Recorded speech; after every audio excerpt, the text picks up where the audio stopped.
வணக்கம். இப்போ நம்ம டிபி மெக்காலே கல்விக்குழுவை பற்றி தான் பார்க்குறோம். மெக்காலே கல்விக்குழு வந்து 1834லேருந்து 38 வரைக்கும் கவர்னர் ஜெனரலோட ஆலோசனை குழுவில் ஒரு முதல் சட்ட உறுப்பினராக அங்கம் வகித்தவர் தான் இந்த டிபி மெக்காலே அப்படிங்கிறவர். மெக்காலே வந்து இந்தியாவுக்கு வர்றதுக்கு முன்னாடியே பொதுக்கல்விக்கான ஒரு பொதுக்குழு உருவாக்கப்பட்டிருந்தது 1823.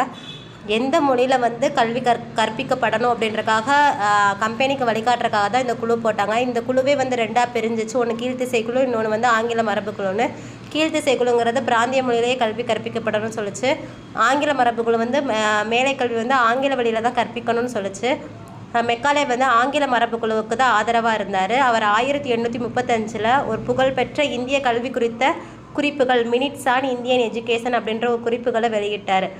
அதில் அவர் வந்து ஆங்கில மரபு குழுவோட இதுக்கு ஆதரவாக அவர் என்ன சொன்னார் அப்படின்னா, மேற்கத்திய கல்வியை வந்து ஆதரவாக என்ன சொன்னாங்கன்னா, ரத்தத்துலேயும் நிறத்துலையும் இந்தியராகவும் விருப்பத்தில் கருத்தில் ஒழுக்க நெறியில் அறிவில் ஆங்கிலேயராகவும் இருக்கக்கூடிய ஒரு மக்கள் பிரிவினரை இந்தியாவுக்குள்ளேயே உருவாக்குறதுக்கு அவர் விரும்பினது தான் அந்த ஆங்கில மரபு குழுவை ஆதரித்ததுக்கு காரணமாக சொல்லியிருக்காரு.